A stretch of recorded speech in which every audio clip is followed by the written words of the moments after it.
chăm hiệp có hai nước rồi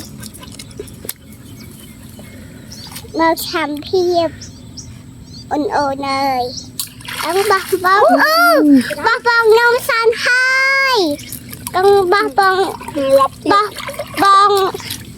nông con băm màn te ồn ồn ơi bong nông bà sao na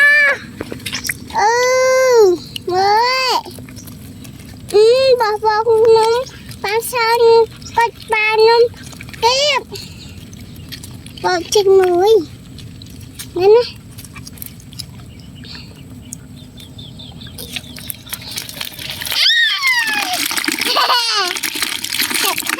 nó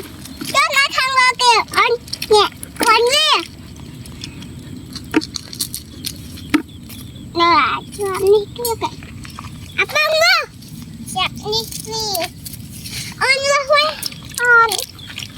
ai nè con sao tiếp ấp à bông mà áp chết nó ơn chắp men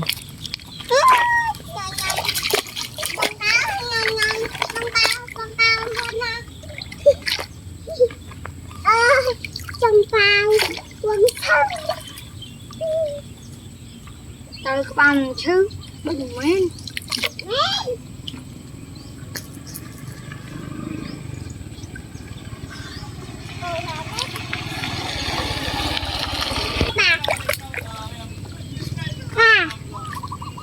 cái tao ăn một bài nước mình là cái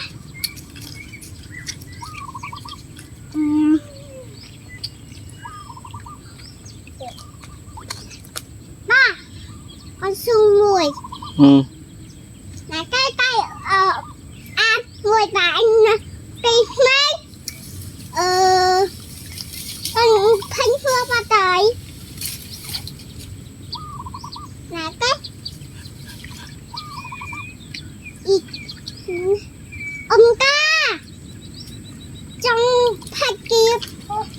qua bánh ban vườn môi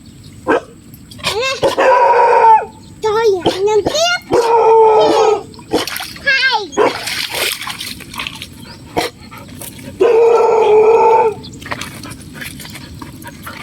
chuột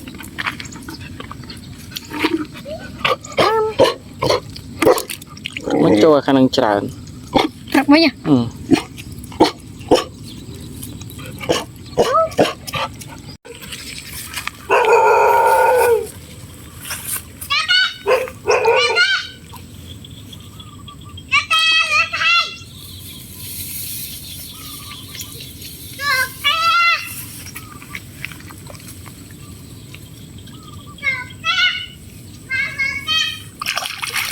đi